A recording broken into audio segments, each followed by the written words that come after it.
Começa agora o Sessão TST. Você vai acompanhar os principais momentos da Sessão 2 de dissídios individuais do Tribunal Superior do Trabalho.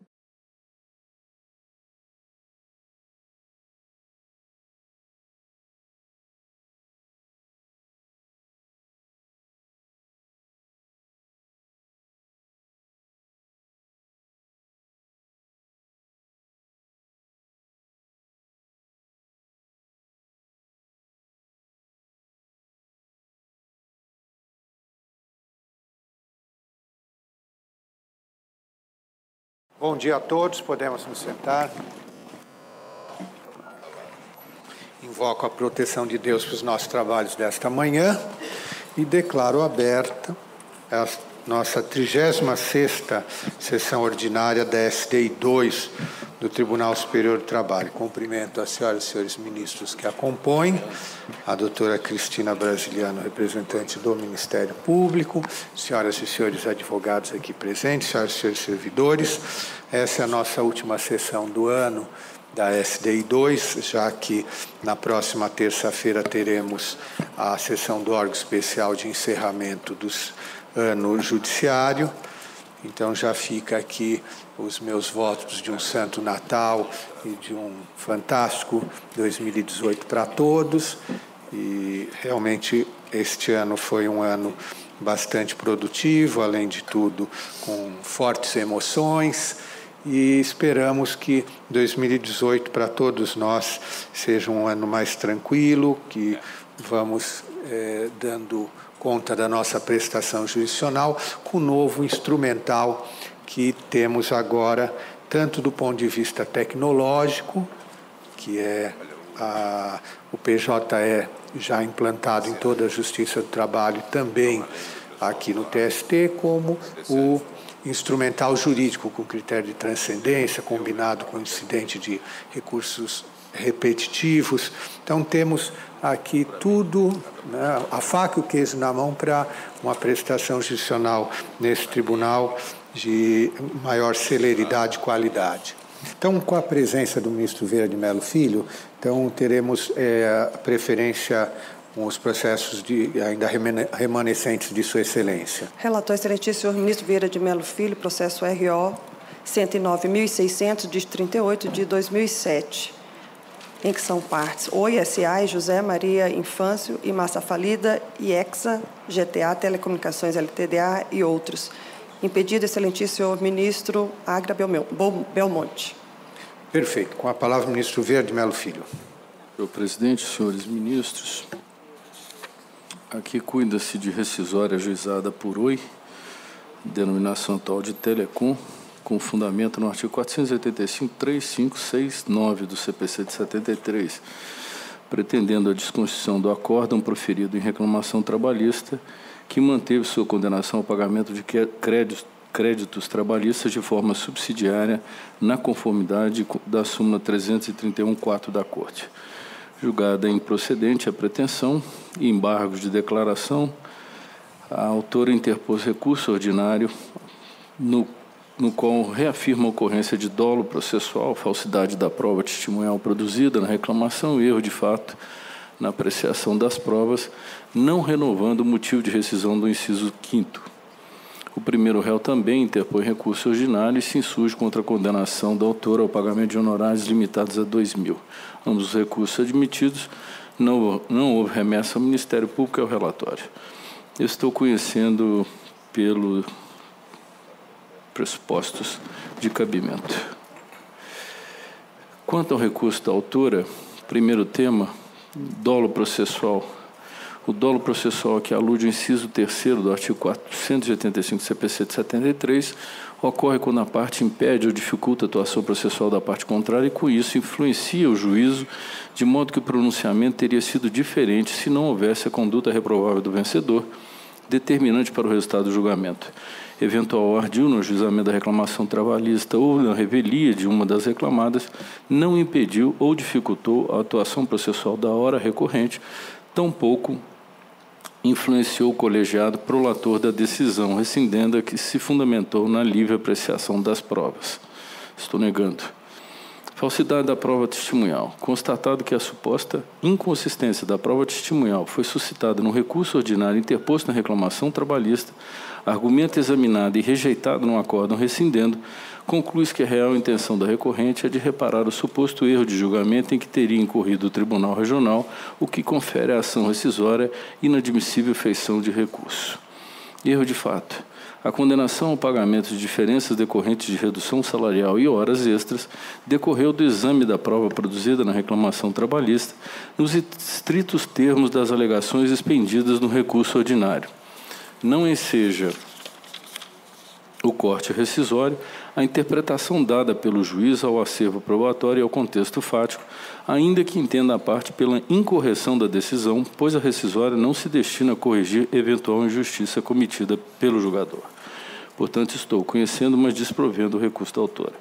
Quanto ao recurso ordinário do primeiro réu, honorários, o valor fixado a título de honorários pelo tribunal está em conformidade com o disposto no artigo 20, parágrafo 4º do CPC de 73, que permite a sua fixação por apreciação equitativa do juiz, tendo por norte a natureza da causa e o trabalho realizado pelo advogado. Precedente dessa subseção em caso idêntico.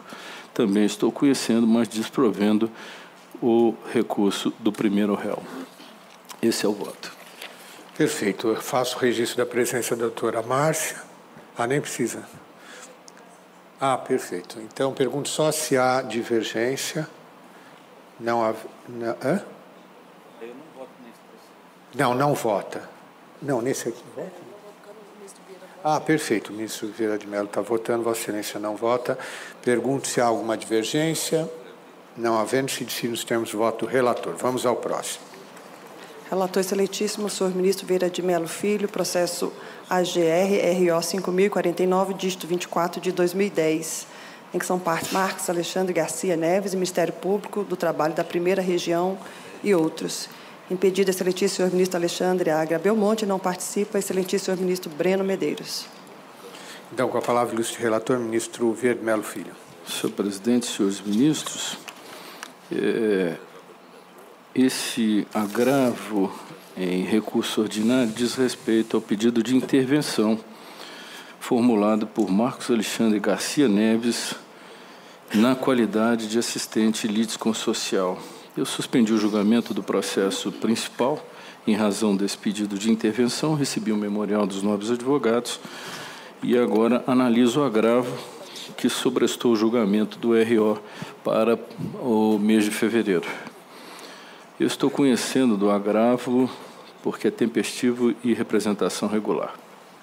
No tocante ao pedido de intervenção do agravante, nesta ação rescisória, na condição de assistente litisconsocial, foi formulado nos termos do artigo 54 CPC de 73, após a interposição de recurso ordinário contra acórdão que julgara procedente em parte a pretensão para desconstituir a decisão homologatória do acordo celebrado no processo 64.092 de 2007, relativamente aos descontos nos créditos dos substituídos a título de honorários advocatícios contratuais, folhas 1.206 a 1.215. Sustentou o advogado sem interesse jurídico próprio em intervir como assistente litisconsocial dos réus recorrentes, por possuir, aspas, uma relação jurídica com o adversário do assistido e que será alcançada em sua essência pelos efeitos da decisão, fecho aspas.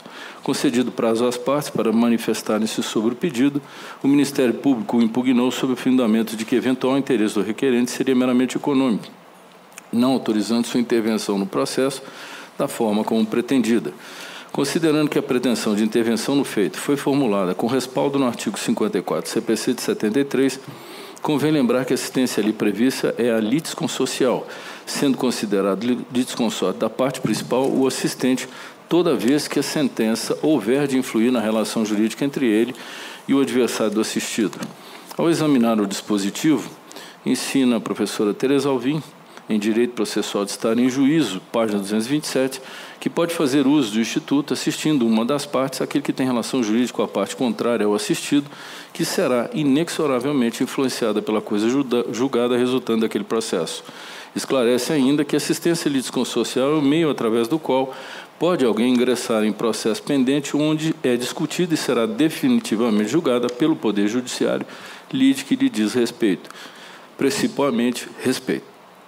Conforme ressaltado na decisão agravada, a ação rescisória foi ajuizada pelo Ministério Público com pedido de desconstituição da decisão homologatória do acordo que fora celebrado entre Furnas Centrais Elétricas S.A., Sindicato dos Trabalhadores nas Empresas de Energia do Rio de Janeiro e Região e a Associação dos Empregados de Furnas, na qual ficara acertado o pagamento de uma indenização diretamente a cada um dos empregados, com a quitação do pedido referente aos interníveis do Plano de Cargos e Salários de 2005. Do referido acordo, constou também que a empresa se comprometia a efetuar o desconto dos honorários advocatícios na base de 20% do crédito dos trabalhadores listados na inicial a serem pagos diretamente ao patrono dos autores, desde que recebido ofício do sindicato nesse sentido, instruído com a ata da Assembleia que deliberou sobre o assunto. Conclui-se, portanto, que as condições em que celebrado o acordo relativamente aos honorários contratuais somente podem ser interpretadas em conjunto com os documentos hábeis que autorizam o pagamento de tais honorários, tal como constou da cláusula 3.4 do documento, folhas 46. Compulsando a documentação juntada com a inicial, verifica-se que o ofício número 27/2010, encaminhado pelo sindicato a Furnas Centrais Elétricas, consta o requerimento de desconto dos honorários advocatícios na base de 20% dos créditos substituídos, listados na ação, a serem depositados na conta de titularidade de Marcos Neves Advocacia e Consultoria Sociedade Civil, folhas 538. Este ofício é seguido da ata de Assembleia Extraordinária dos Associados do Sindicato e da SEF, folhas 539, em que proposto e autorizado o ajuizamento de ação em razão do descumprimento do Plano de Cargos e Salários, a ser patrocinada pelo Escritório de Advocacia Dr. Marcos Neves, nos termos do contrato de prestação de serviços de advocacia, já firmado com a sociedade civil, cuja cópia se encontra às folhas 549 e 552. Sobressai, portanto, a minha convicção de que o agravante não detém legitimidade para ingressar no feito na condição de assistente de litisconsocial, por não ser o titular do direito aos honorários advocatícios contratuais previsto no acordo homologado judicialmente, cuja titularidade é da sociedade civil contratada, que eventualmente poderia intervir nos autos, caso demonstrado efetivo interesse jurídico e não meramente econômico na manutenção da decisão. Nesse sentido, destaque-se os julgados do Superior Tribunal de Justiça acerca da inviabilidade de confundir-se a sociedade de advogados pessoa jurídica com seus integrantes. Cito aqui a decisão proferida no ERESP 1372-372 Paraná, de relatoria do ministro João Otávio Noronha, da Corte Especial, de 25/2/2014. E o RMS 41820 Pará, recurso ordinário em mandado de segurança, relator ministro Humberto Martins. Nesse processo a que me refiro,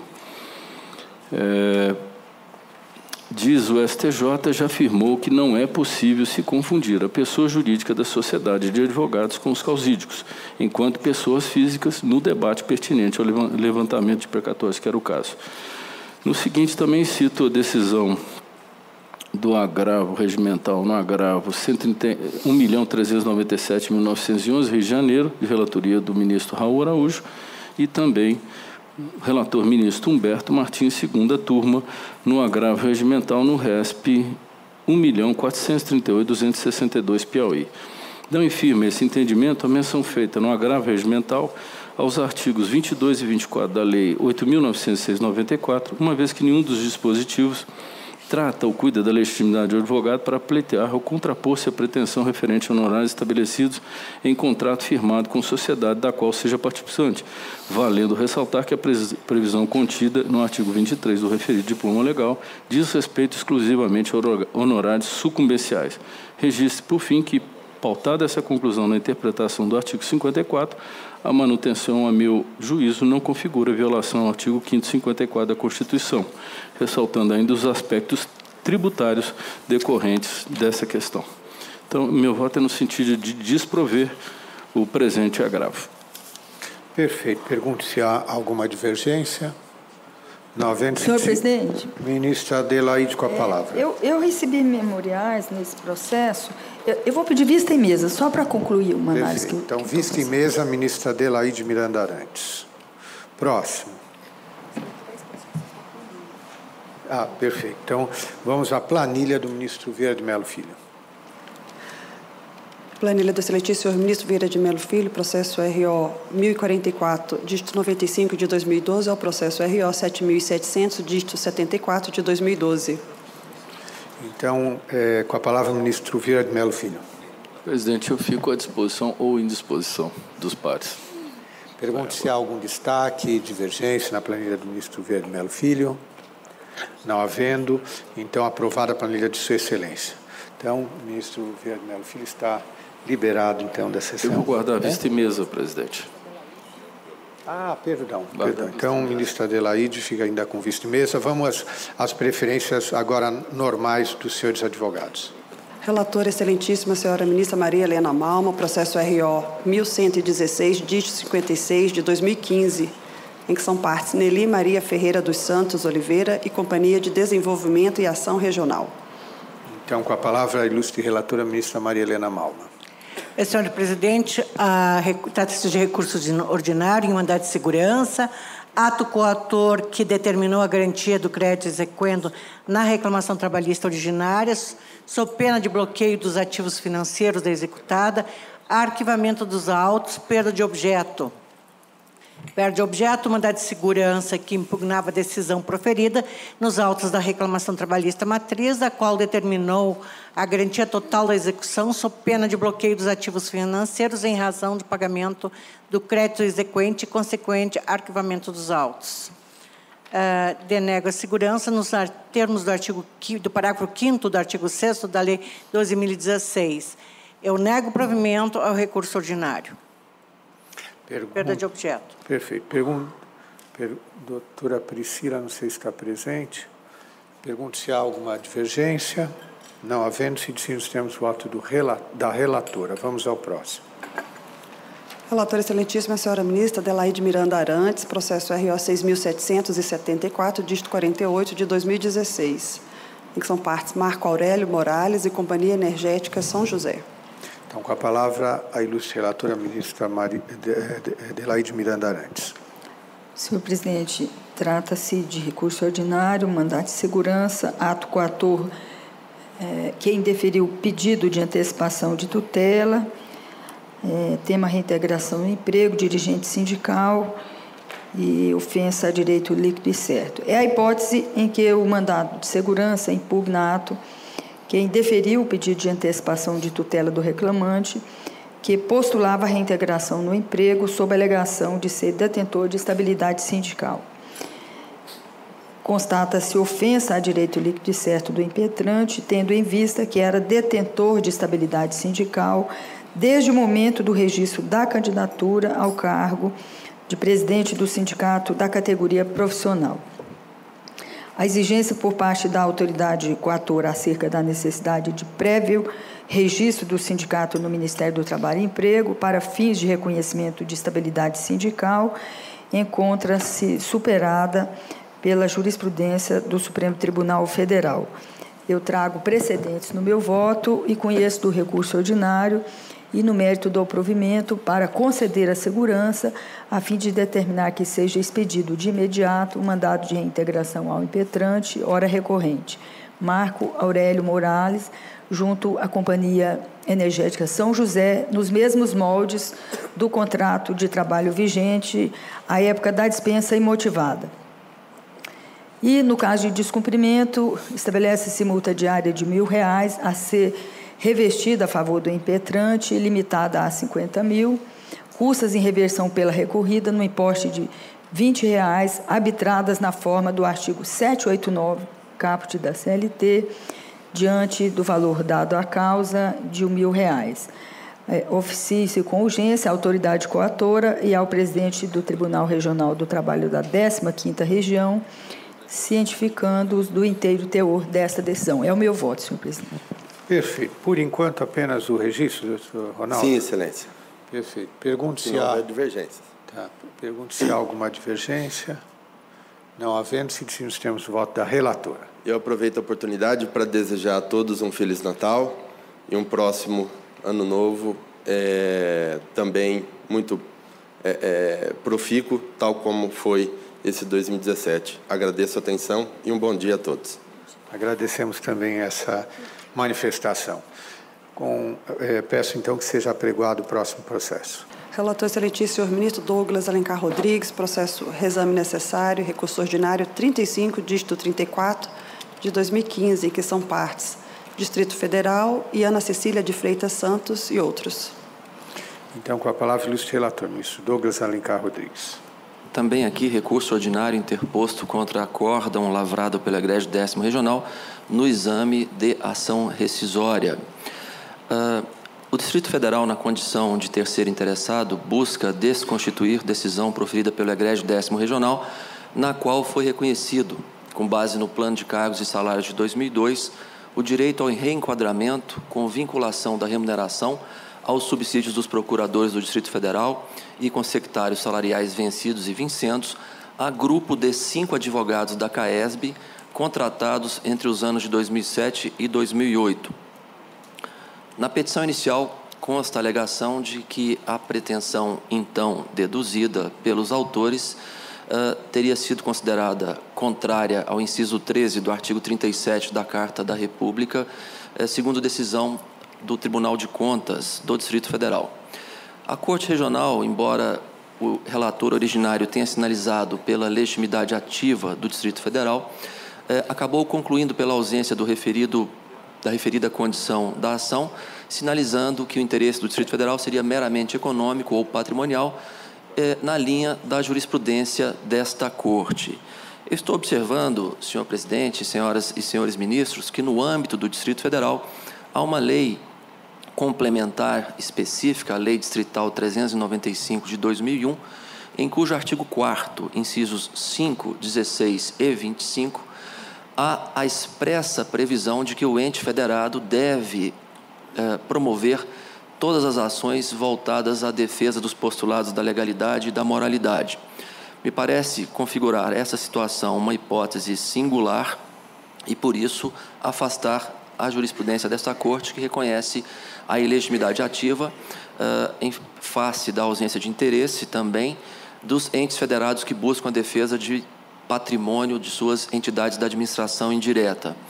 A legislação local, como procuro demonstrar no voto, impõe que o Distrito Federal zele pela observância dos princípios da legalidade e da moralidade, inclusive no âmbito de sua atuação descentralizada, habilitando-o, portanto, a avocar a defesa de entidade da administração indireta quando entender conveniente. É esse o exato sentido da norma legal já mencionada. Eu acrescento, senhor presidente, que no âmbito da União há diploma legal específico que igualmente comete legitimidade à União para promover a defesa de interesses vinculados a autarquias, fundações públicas, sociedade de economia mista ou empresas públicas federais, ainda que o interesse seja meramente econômico. E chamo a atenção para a hipótese dos autos, em que a coisa julgada questionada reconheceu o direito a um grupo de 5 advogados da CAESB, direito, como dito, a reenquadramento e retificação dos salários devidos com equiparação aos procuradores do Distrito Federal, e esse direito, me parece, deva ser objeto, ou essa coisa julgada deve ser objeto de uma análise criteriosa em face dessa singularidade de a CAESB ter sido defendida por advogados do próprio órgão na ação matriz. O Distrito Federal, inclusive na petição inicial, vaticina a possibilidade futura de novas ações fundadas em isonomia, em equiparação salarial, a partir deste julgamento. Por esses fundamentos, senhor presidente, eu estou votando no sentido de conhecer e prover o recurso ordinário voluntário e a remessa necessária para, reconhecendo a legitimidade ativa do Distrito Federal, determinar o retorno dos autos à origem para que prossiga como entender de direito. É o voto que submeto ao colegiado. Perfeito. Doutor Hugo, por enquanto, apenas o registro da presença. Registro, Excelência. Pergunto se há alguma divergência. Ministro Lélio, com a palavra. Ministro Renato, com a palavra. Eu, respeitosamente, vou pedir vista regimental pelo seguinte. Em relação à União, nós recentemente decidimos que a lei que assegura a intervenção da União como assistente não lhe dá legitimidade para ajuizamento de ação rescisória. Então, me parece que não é a mesma hipótese. Em singular, a minha dúvida é porque aqui o artigo 4º da lei complementar ela se refere às atribuições da Procuradoria-Geral, que é uma situação diversa da legitimidade ativa para a ação rescisória. Porque aqui quem está propondo a ação é o Distrito Federal, que não foi parte na ação que ora se pretende, cuja decisão se pretende rescindir. Então, eu quero examinar com um pouco mais de cuidado e seria o caso, talvez, de sustentação oral do procurador. Confiro a palavra ao doutor Hugo para a sua sustentação. Bom dia, senhor presidente. Na pessoa de quem eu estendo o cumprimento a todos os demais integrantes dessa colenda SDI. O caso, muito bem relatado pelo ilustre relator, é um caso pontual, difícil e singular, em que o Tribunal Regional do Trabalho da 10ª Região, na ação originária, reformou sentença de improcedência da demanda quando do julgamento dos embargos de declaração, e assim validou suposto plano de cargos e salários nulificado pelo Tribunal de Contas do Distrito Federal no ano de 2003 e, com a decisão judicial, favoreceu empregados da companhia, advogados, que foram contratados apenas nos anos de 2007 e 2008. A questão da existência da legislação local é um ponto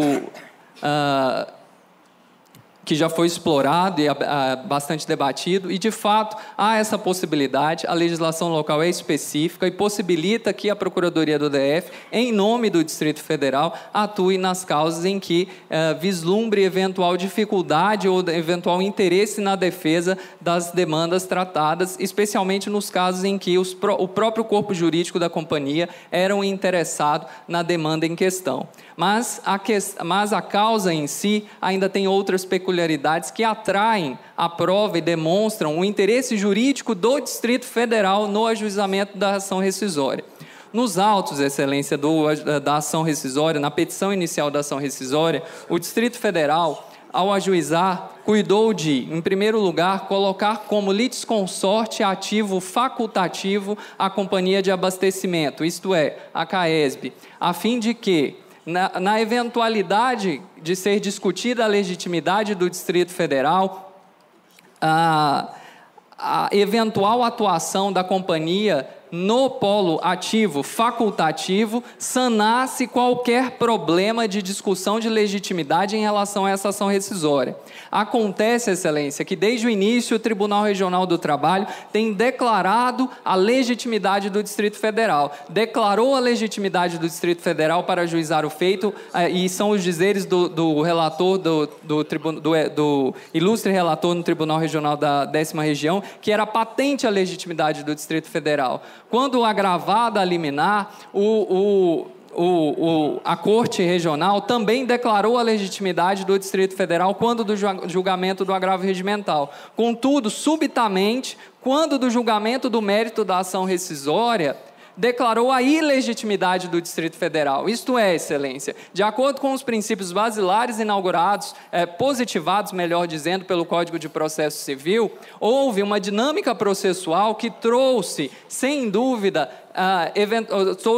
surpresa e violação ao devido processo legal, ao não se dar o adequado curso de citação da companhia CAESB para atuar no feito e, ao mesmo tempo, se pontuar pela ilegitimidade do Distrito Federal quando do final do julgamento da demanda. Este é um primeiro ponto que deve ser analisado sob o âmbito da verdadeira nulidade de procedimento, a atrair, sim, o retrotraimento da marcha processual, a fim de que seja sanado o vício de não citação, de não oportunização da composição do polo ativo dessa demanda. Mas não apenas, Excelência, ainda que esse vício fosse superado, a legitimidade do Distrito Federal para atuar no feito é caracterizada pelo seu absoluto interesse jurídico. Ora, o que se discute na demanda é a perenização de efeitos de um plano de cargos e salários que no ano de 2003 expressamente foi declarado nulo, com efeitos ex nunc, isso é, a partir de então, desde o ano de 2003, foi declarado nulo pelo Tribunal de Contas do Distrito Federal. Ora, o Tribunal de Contas do Distrito Federal é um órgão público integrante da pessoa jurídica Distrito Federal. pessoa jurídica de direito público representada pela Procuradoria do DF. Ora, se o Tribunal de Contas declarou a nulidade de um plano de cargos e salários e, posteriormente, a Justiça do Trabalho reconhece a validade desse plano de cargos e salários no âmbito de um processo judicial, ocasionando a perenização de efeitos equiparatórios com procuradores do Distrito Federal em favor da advocacia de uma companhia da administração indireta. Está, a meu ver, Excelência, com todo respeito, caracterizado de fato o interesse jurídico e não apenas econômico do Distrito Federal fazer e discutir a decisão ora tratada, uma vez que uma decisão, repito, de um órgão de contas, do Tribunal de Contas do Distrito Federal, que é um órgão integrante do Distrito Federal, foi nulificada sem que o Distrito Federal tivesse nenhuma oportunidade de discutir a demanda em seus autos originais. Então, Excelência, além disso, a lei específica tratada pelo ilustre relator está aí a sanar eventuais dúvidas a respeito da absoluta legitimidade, da absoluta possibilidade do Distrito Federal atuar na defesa dos interesses do Distrito Federal em relação ao caso ora presente. Além disso, é de se pontuar que os efeitos econômicos dessa demanda têm trazido absolutos prejuízos ao Distrito Federal, não apenas com a replicação da decisão ora estabelecida, que acaba por criar um piso salarial na companhia de abastecimento do Distrito Federal, objeto de inúmeras denúncias a respeito de supersalários e de problemas, traduzindo-se em problemas de gestão.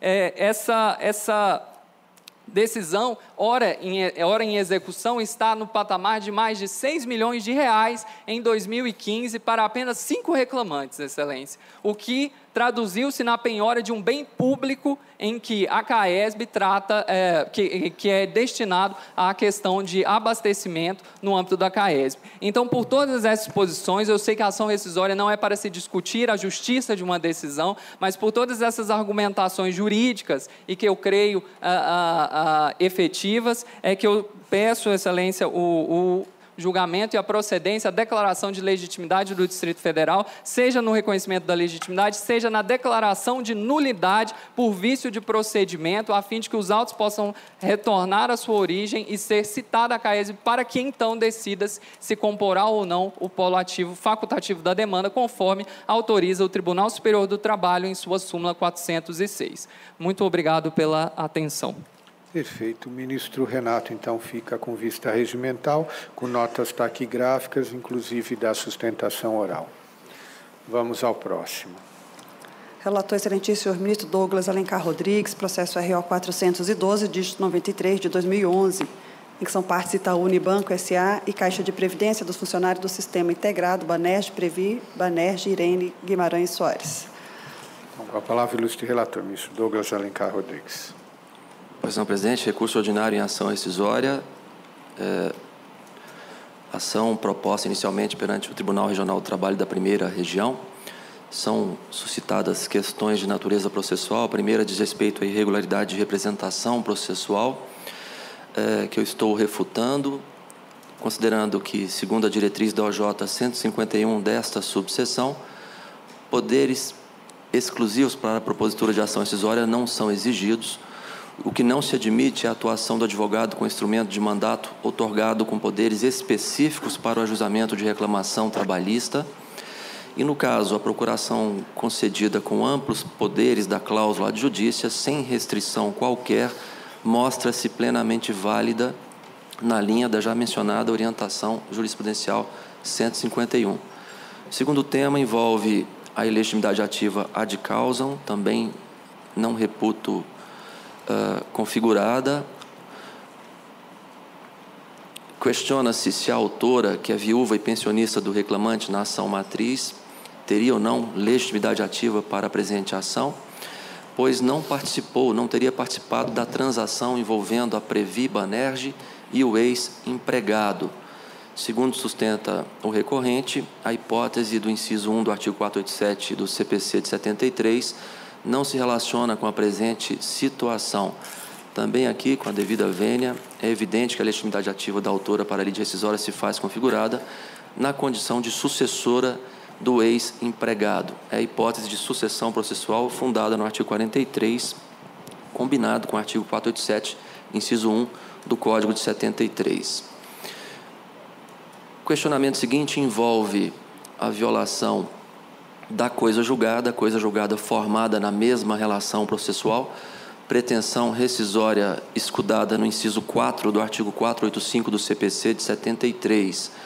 Também aqui com a vênia devida ao recorrente, não cabe corte rescisório quando as coisas julgadas são formadas na mesma relação jurídica processual. A hipótese do inciso 4 do artigo 485 do CPC apenas se faz aplicável às situações em que opera-se o fenômeno em relações processuais distintas, o que não é o caso dos autos. E talvez o ponto central da discussão diz respeito à configuração de violação do artigo 485, inciso 5, ou melhor, a hipótese de rescindibilidade do inciso 5 do artigo 485 do CPC de 73, na medida em que, articulada de forma correta, a violação do artigo 5º, inciso 36 da Constituição Federal, entre diversos outros dispositivos.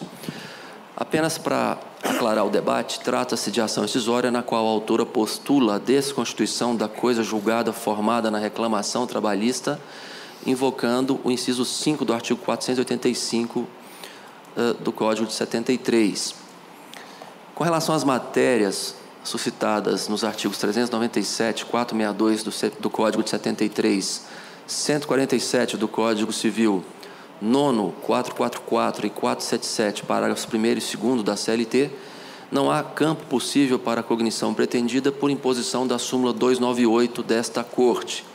Não há qualquer referência ou possibilidade ou impossibilidade de juntada de documentos novos no curso do processo, bem como discussão sobre a ocorrência de fato superveniente, até porque, no julgamento que se pretende rescindir, considerou-se que a transação extrajudicial, que teria levado à extinção da obrigação, havia sido ajustada após a formação da coisa julgada. Também não se debruçou o órgão julgador sobre nulidade de atos tendentes a fraudar, impedir ou desvirtuar a legislação trabalhista, livre estipulação das disposições aplicáveis à relação empregatícia, bem como regras acerca do pedido de demissão e do instrumento de rescisão ou recibo de quitação do contrato de trabalho. Portanto, tem franca incidência a diretriz do item 5 da súmula 298 desta Corte. No que concerne a violação dos artigos 5º, 36 da Carta de 88 e 879, parágrafo 1º da CLT, também não me parece possível o corte rescisório. Segundo a decisão rescindenda, o trânsito em julgado do provimento condenatório expedido na ação matriz teria ocorrido em 1993, ao passo que a transação por meio da qual reputados quitados os créditos de complementação de aposentadoria deferidos no título executivo teria sido celebrada em 1998. Considerando as datas indicadas no acórdão rescindendo e observada a premissa de que é perfeitamente possível a pactuação de ajuste para pôr fim ao conflito, inclusive após o trânsito em julgado da decisão condenatória e por meio de transação extrajudicial, a inviabilidade de revisão de fatos e provas, prevista na súmula 410 desta Corte, já se revela suficiente para o indeferimento do pedido de corte rescisório, fundado em violação dos artigos 5º, inciso 36, da Constituição e 879, parágrafo 1º da CLT. Ademais, mesmo que se admita a investigação das datas corretas dos fatos ocorridos no curso do processo primitivo, ainda assim procede o pedido de desconstituição da coisa julgada. Na verdade, conforme cópias anexadas aos autos, a coisa julgada foi formada na etapa de conhecimento apenas em 22 de maio de 2000 e a transação relativa à complementação de aposentadoria foi celebrada em novembro de 1998. Consta dos autos que, no feito originário, a sentença foi proferida em 22 de junho de 93 e os recursos ordinários foram julgados em acórdão lavrado em 20 de março de 96. Sobreveio a interposição de recurso de revista em 5 de junho de 96 e agravo de instrumento em 17 de janeiro de 97. Posteriormente, interpôs embargos o Banerj em 12 de agosto de 98 e agravo regimental em 29 de novembro de 99. E, finalmente, em 22 de maio de 2000, operou-se o trânsito em julgado. Por isso, não se cogita de violação da literalidade do parágrafo 1º do artigo 879 da CLT, uma vez que não houve, em liquidação de sentença, modificação ou inovação, tampouco rediscussão de matéria pertinente à causa principal. E surgiu tão somente o reconhecimento da validade da transação acertada extrajudicialmente. Da mesma forma, o reconhecimento do ajuste extrajudicial firmado pelas partes não configura afronta à coisa julgada, na medida em que a existência do título executivo judicial não constitui impedimento para a composição extrajudicial da disputa. É importante destacar que, após a transação, celebrada em novembro de 1998, o único recurso interposto pelo banco, ainda na fase de conhecimento, foi o agravo regimental, em que se pretendia o processamento dos embargos para a subseção 1 desta Corte, os quais não foram admitidos pela segunda turma também deste tribunal. Naquele momento processual, em virtude do estreitamento dos temas recursais preconizado pela legislação aplicável, já não era possível inovar, invocando uma causa extintiva da obrigação. Como observado no julgamento de caso semelhante proferido por essa subseção, em que também se discutiu a regularidade de transação extrajudicial celebrada com o mesmo réu, já suplantado o último momento útil para a invocação da extinção da obrigação que vinha sendo imposta no provimento condenatório que caminhava para o trânsito em julgado, é de se concluir que não havia preclusão para, na fase de execução, deduzir-se a alegação e o exame da transação firmada pelas partes. Senhor presidente, senhoras e senhores ministros, a hipótese é de uma transação firmada enquanto tramitava a ação matriz e a coisa julgada condenatória, alcançando os mesmos objetos, apenas se aperfeiçoou em momento posterior. Como estou procurando demonstrar, essa situação que leva à extinção da obrigação que esgota os efeitos da coisa julgada deve ser preservada. E por isso eu estou votando no sentido de conhecer do recurso ordinário e, no mérito, provê-lo para julgar improcedente a pretensão rescisória.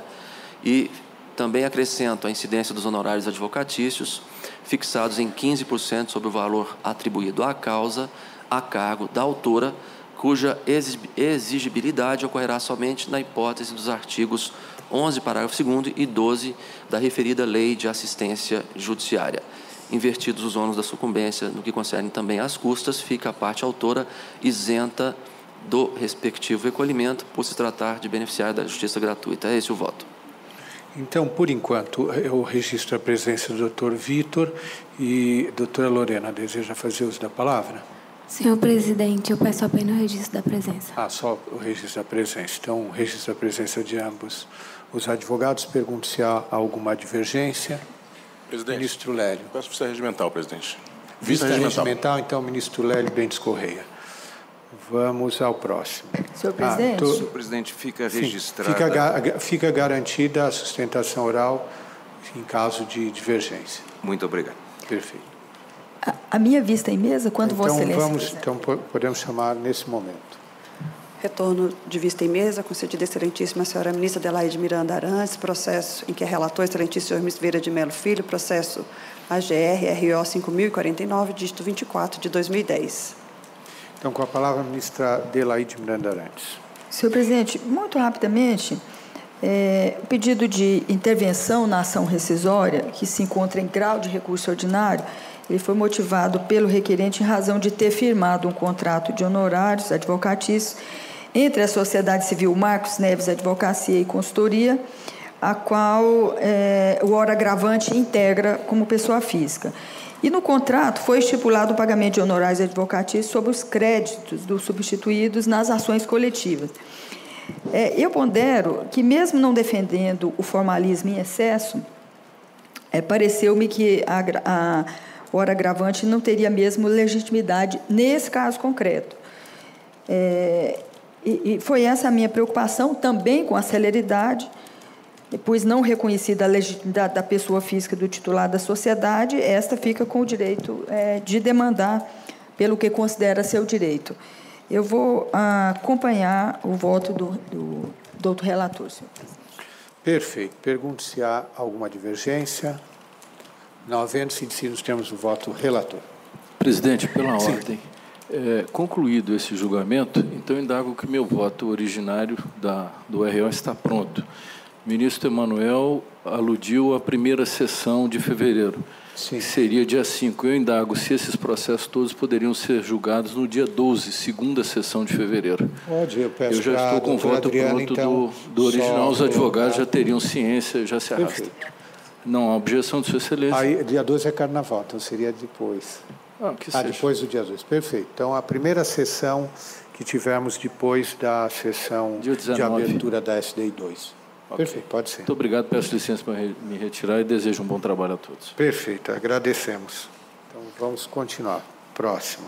Relator excelentíssimo, senhor ministro Douglas Alencar Rodrigues, processo RO 5.398, dígito 90 de 2017, em que são partes Chama, Investimentos, Participações e Negócios e Alexandre Bedin Neto e outros. Então, com a palavra, ilustre relator ministro Douglas Alencar Rodrigues. Senhor presidente, senhoras e senhores ministros, recurso ordinário interposto contra o acórdão lavrado pelo Egrégio 15º Regional em mandado de segurança. Trata-se de um caso originário da 2ª Vara de Jundiaí, São Paulo, 3ª Vara de Jundiaí, São Paulo, em que o procedimento adotado na condução da execução pelo juízo parece configurar a transgressão ao devido processo legal.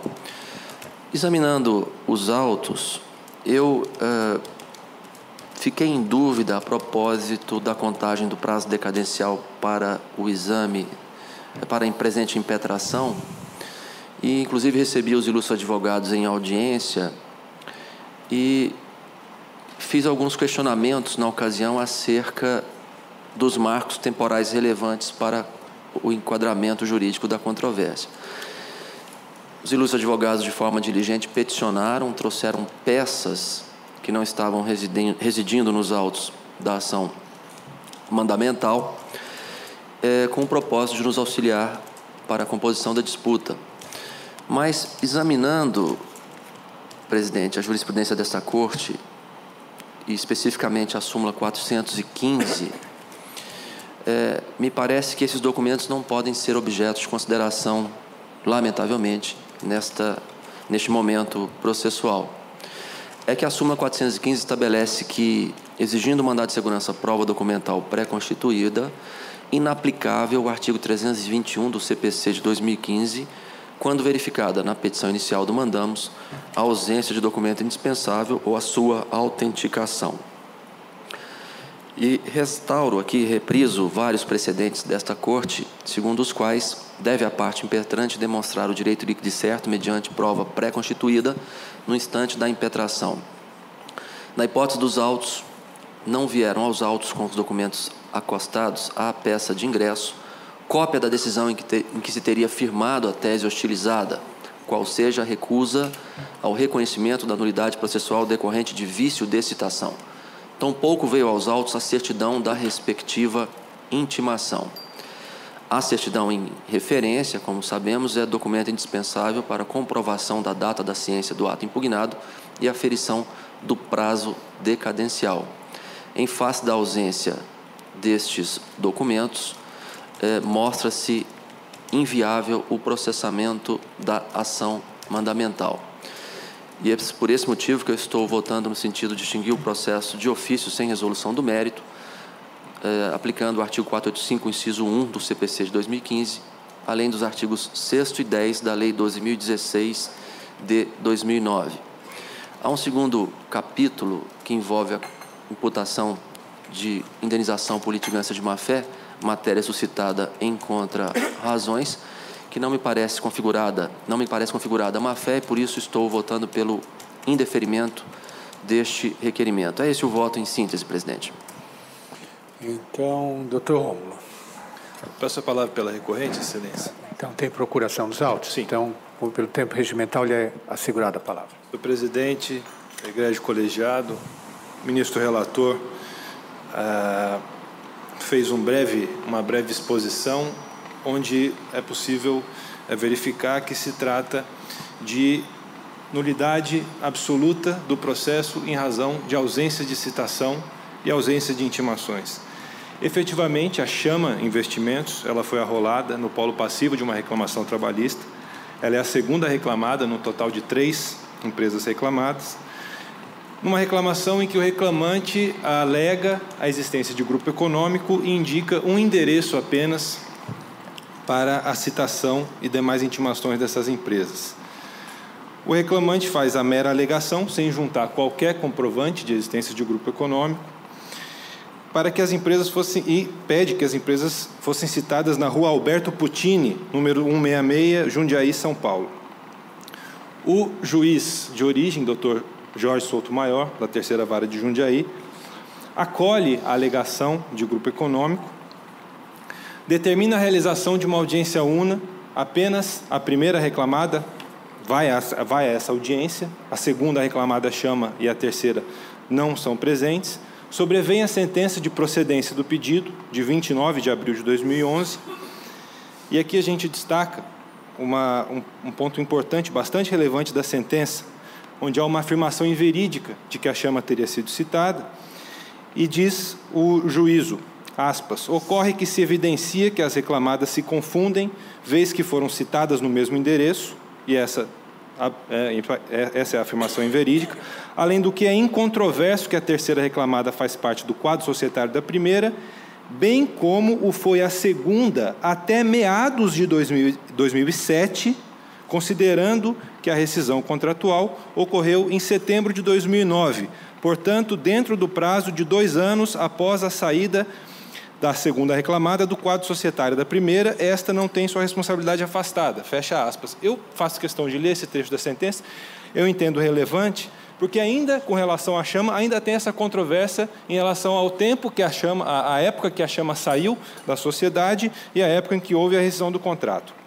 Bom, para agravar o cerceamento de defesa, a sentença aplica o teor da súmula 197 do TST com relação à intimação das partes.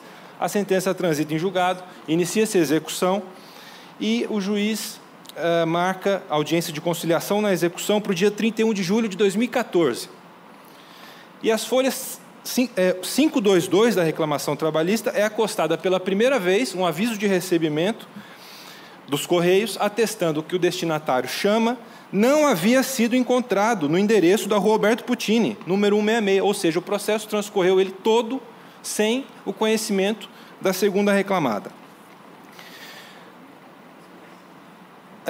Em novembro de 2014, vem a primeira manifestação da reclamada no processo, depois de ter sido expedido um mandado de constatação nos imóveis para penhora. Obviamente, a manifestação da recorrente, da chama, foi alegando a nulidade, alegando a ausência de citação e a consequente nulidade absoluta do processo.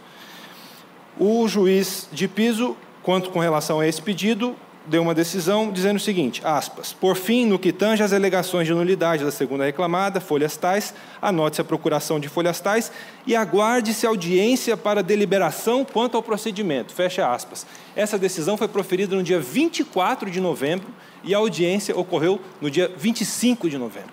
No dia seguinte, obviamente, a chama não tomou conhecimento da audiência e, por isso, não foi essa audiência. Em razão da não manifestação do juízo, a chama reiterou o pedido de nulidade absoluta do processo. E aí o juízo proferiu, então, a decisão que consubstancia-se o ato coator.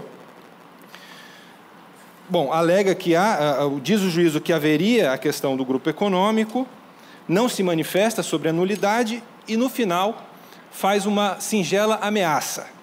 Ficam as executadas advertidas de que nova tentativa de embaraçar a execução caracterizará ato atentatório à dignidade da justiça. Fecha aspas. Esse ponto, no nosso entendimento, ministro Alexandre, justifica o cabimento do mandado de segurança, o cabimento da medida extrema do mandado de segurança e não uma outra medida, como a exceção de pré-executividade, em razão de que, do receio da parte de que qualquer outra medida intentada no juízo de origem traria um risco, inclusive, de multa, no caso. E essa decisão, que é o ato coator, ela foi publicada no dia 1º de dezembro de 2016.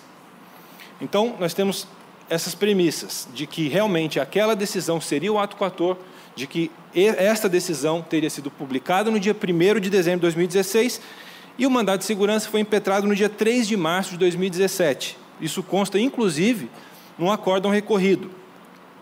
Dessa forma, entende a recorrente que poderia que deve ser afastada a decadência reconhecida na origem, porquanto transcorreram-se apenas 93 dias entre a publicação do ato coator e a impetração do mandado de segurança. E com relação ao óbice de juntada de documentos, conforme o fundamento do voto do excelentíssimo relator, a recorrente entende que, neste caso, por se tratar de nulidade absoluta, a dicção dos artigos 239, 280 e 281 do novo CPC é no sentido de que a nulidade absoluta, como é a ausência de citação, ela deve ser declarada, inclusive, de ofício pelo magistrado. Então, tomando conhecimento dessa situação, que é inequívoca, né, isso está demonstrado, talvez de uma forma posterior à impetração do mandado de segurança, mas esses documentos constam todos do processo, a recorrente entende que é justa a resignação e devendo-se ressaltar o fato de que aqui se trata do principal direito da parte que é demandada em juízo, que é o direito ao devido processo legal, o direito ao contraditório e a sua ampla defesa. Então, com essas considerações, excelências, a recorrente pede que seja o recurso conhecido e provido, quando menos para que se afaste a decadência para determinar o retorno dos autos ao Tribunal Regional para apreciação, ou, se já se entender possível, que seja concedida a segurança declarando-se a nulidade do processo. Ministro Douglas Alencar Rodrigues, com a palavra. Senhor presidente, eu vou reprisar aqui de maneira breve os marcos relevantes e temporais da presente controvérsia para que não pare dúvida sobre o que estamos aqui a examinar. Não sem antes, evidentemente, dizer que meu voto está escudado na configuração da impossibilidade de se aferir o cumprimento do prazo decadencial, matéria que deve ser pesquisada de ofício, em razão da ausência de documentos relevantes necessários ao regular processamento do feito. Segundo a narrativa inicial, o senhor Alexandre Bedin teria ajuizado no ano de 2010 reclamação trabalhista em desfavor de 3 empresas, uma delas a hora impetrante. Indicou um único endereço.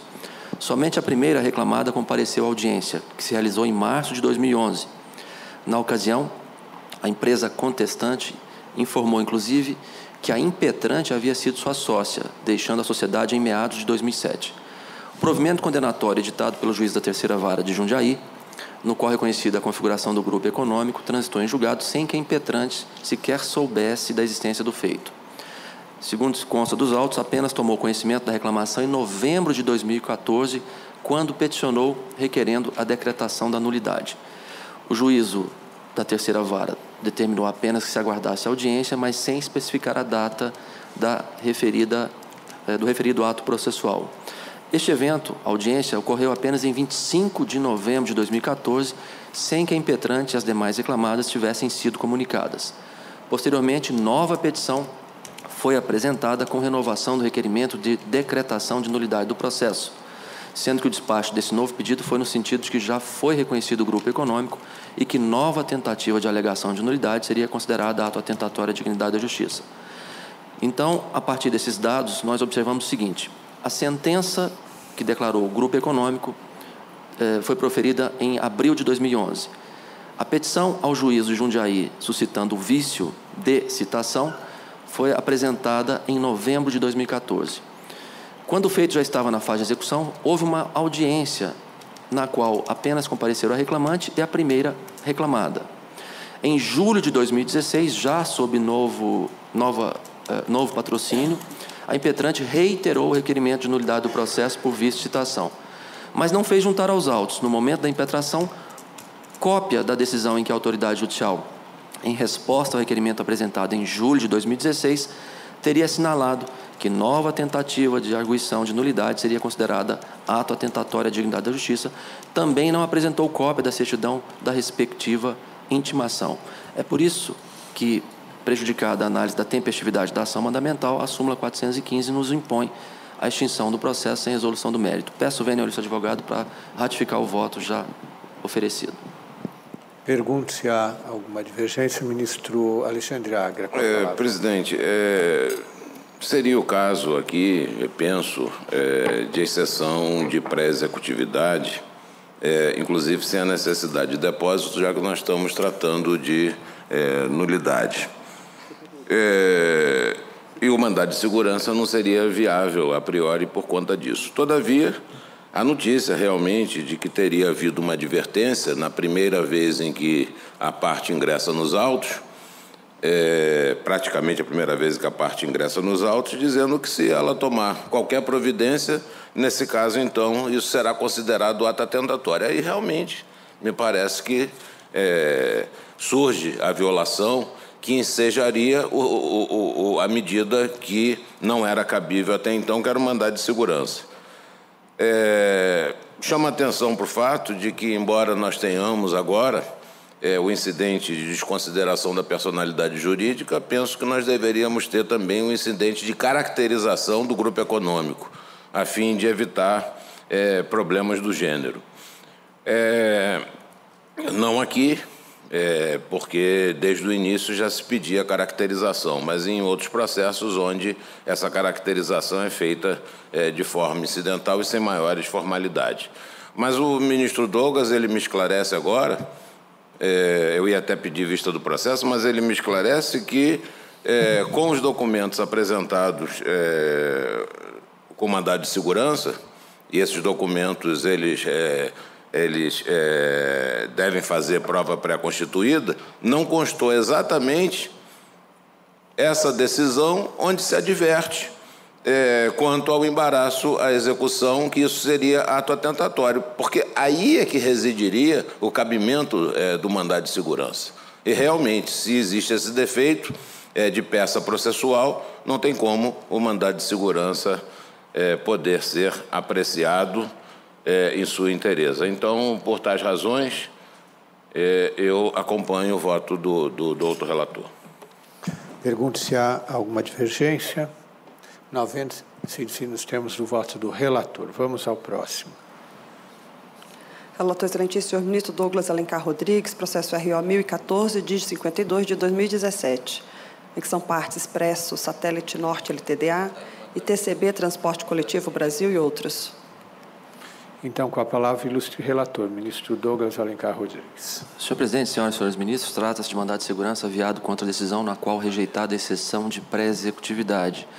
O meu voto segue na linha da jurisprudência desta Corte, se louva na OJ 92, desta subseção, para afirmar a impertinência do mandado de segurança em face da existência de via processual específica capaz de atender ao reclamo deduzido pela parte impetrante. Estou votando, portanto, pelo conhecimento e desprovimento do recurso. Perfeito. Doutora Adriana, deseja fazer uso da palavra? Sim, por gentileza, excelência. Então, pelo tempo regimental... Gostaria de requerer prazo para a juntada da devida procuração. Então, infelizmente, só é possível a sustentação com a procuração ou subestabelecimento. Então, pergunto se há alguma divergência. Não havendo sido decidido, temos o voto relator. Obrigada, senhor ministro. Vamos ao próximo. Relatora excelentíssima, senhora ministra Maria Helena Malma, processo RO 81, dígito 14, de 2014, em que são partes Ministério Público do Trabalho, da 8ª Região e Companhia Têxtil de Castanhal, CTC e outros. Então, com a palavra, ilustre relatora, ministra Maria Helena Malma.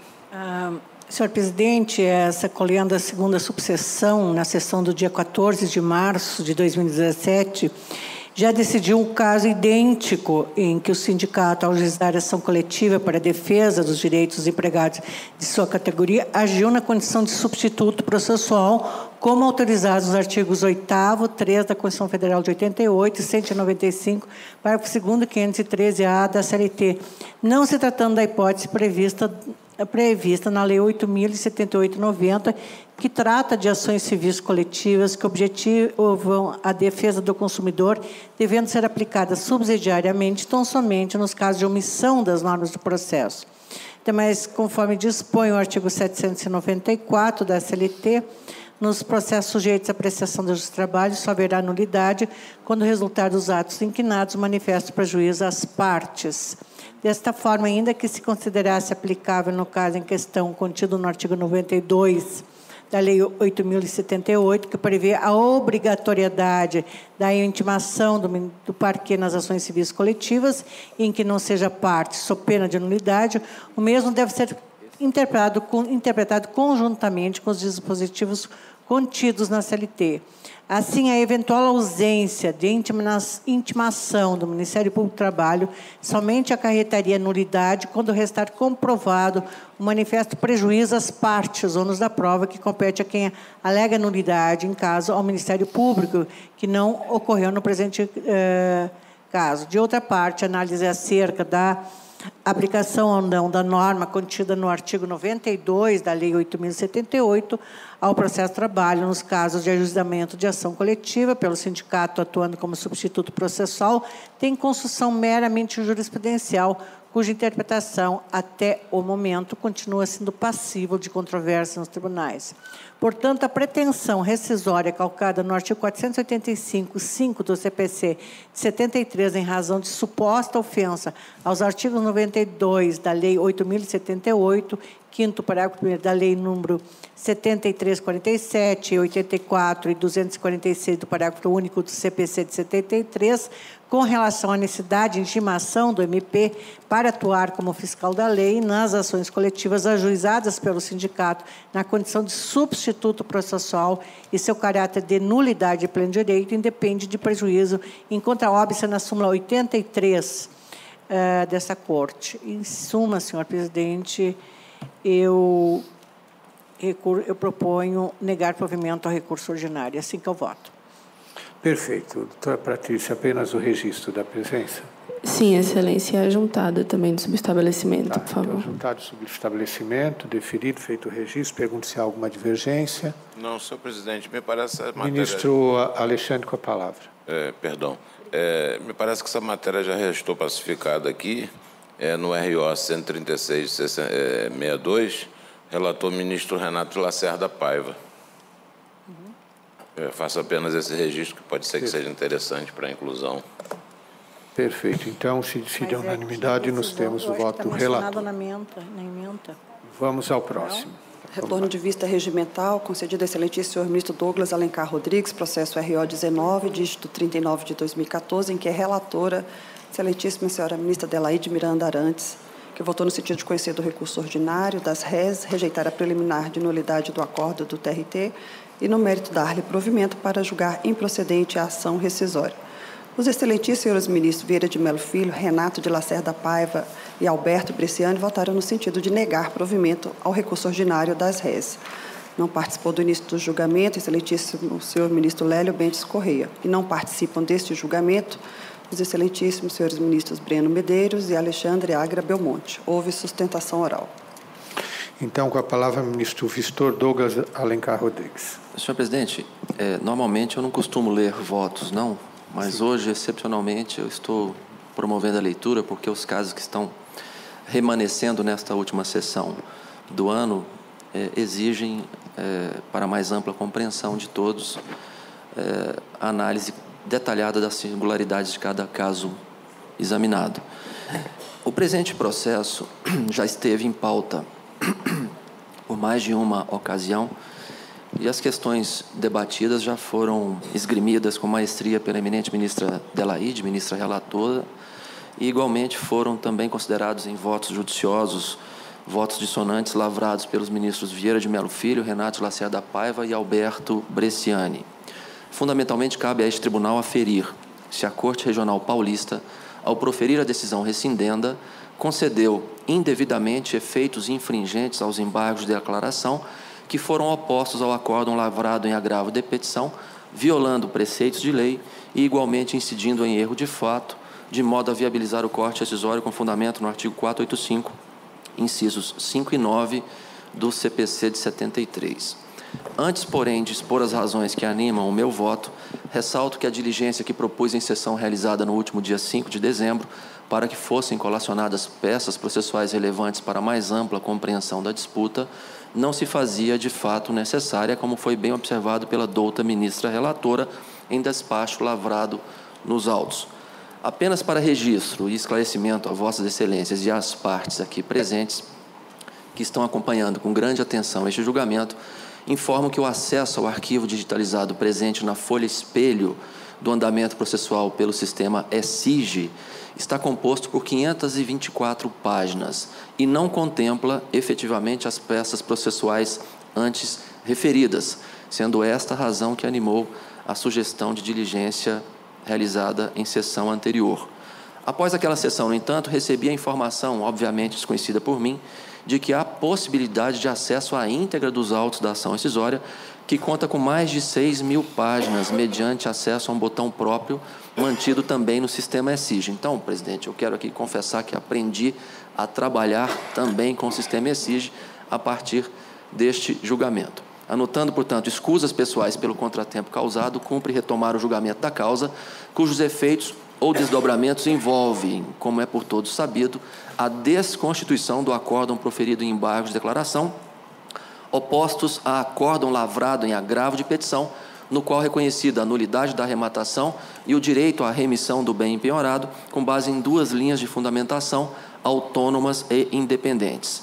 A primeira, vinculada à ausência de inscrição na matrícula do imóvel das penhoras presentes no rosto dos autos da ação matriz, cujo valor totalizava quase 13 milhões de reais.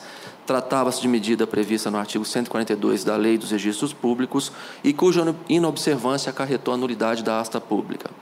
A segunda, tempestividade da reemissão, porque requerida e efetivado o depósito correspondente durante o período de vigência de liminar, concedida no mandado de segurança impetrado em 22 de novembro de 2011 e que estava pendente de julgamento no instante da prolação da decisão rescindenda. Registro que acompanho desde logo o voto condutor no que concerne aos capítulos alusivos à nulidade do acórdão recorrido pela forma como solucionada a questão de ordem e o voto de qualidade proferido, ausência de citação do litisconsorte passivo, ilegitimidade ad causam do terceiro interessado e cabimento da ação rescisória. Quanto aos demais temas, porém, peço vênia para dissentir, iniciando pela questão alusiva à regularidade do preparo da presente ação rescisória.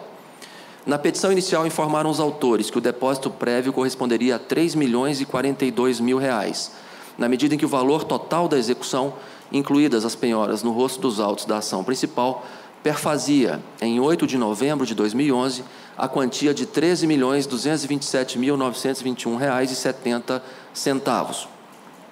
Atualizando-se esse valor pela variação acumulada do INPC do IBGE até a data do ajustamento da ação rescisória, em 10 de janeiro de 2014, chegar-se-ia ao montante de R$ 15.204.702,32, do que resultaria o depósito de R$ 3.040.094,04.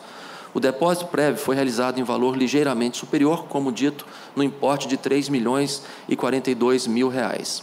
Oferecida impugnação ao valor da causa pelos réus, com a indicação de que tal valor deveria corresponder a 70 milhões, sobreveio a contestação dos autores, na qual sustentaram fundamentalmente que, primeiro, o artigo 3º da Instrução 31 de 2007 desta Corte determina que o valor seja aquele fixado em liquidação de sentença. Defenderam, segundo, que o propósito da rescisória era atacar a decisão que deferiu a remissão, figurando o reestabelecimento da arrematação como mera decorrência. Terceiro, o valor da arrematação não corresponde ao proveito econômico da ação, que sequer foi demonstrado pelos réus, circunstância que impunha a rejeição da impugnação. A Corte Regional rejeitou, de fato, a impugnação, assentando que o valor da causa na ação rescisória deve ser compatível com o último provimento determinado na respeitável decisão que se pretende rescindir, ou seja, a remissão da dívida pelos réus correspondendo ao valor da execução. A douta ministra relatora considera regular o depósito prévio em consonância com os artigos 3º e 4º da IN 31 desta Corte. É certo que o artigo 3º da IN 31 estabelece que, aspas, o valor da causa da ação rescisória que visa desconstituir decisão da fase de execução corresponderá ao valor apurado em liquidação de sentença. No entanto, de acordo com os critérios legais inscritos na legislação processual, artigo 259 do CPC de 73 e artigo 292 do CPC de 2015, o valor da causa deve corresponder ao conteúdo patrimonial em discussão ou ao proveito econômico perseguido pelo autor. No caso dos autos, não há dúvidas acerca do real conteúdo econômico da presente disputa. Examina-se nestes autos a juridicidade da decisão rescindenda, em que é afirmada a nulidade da asta pública e a regularidade da remissão exercitada pelos réus, envolvendo bem imóvel avaliado em 140 milhões e arrematado por 70 milhões em valores do ano de 2011.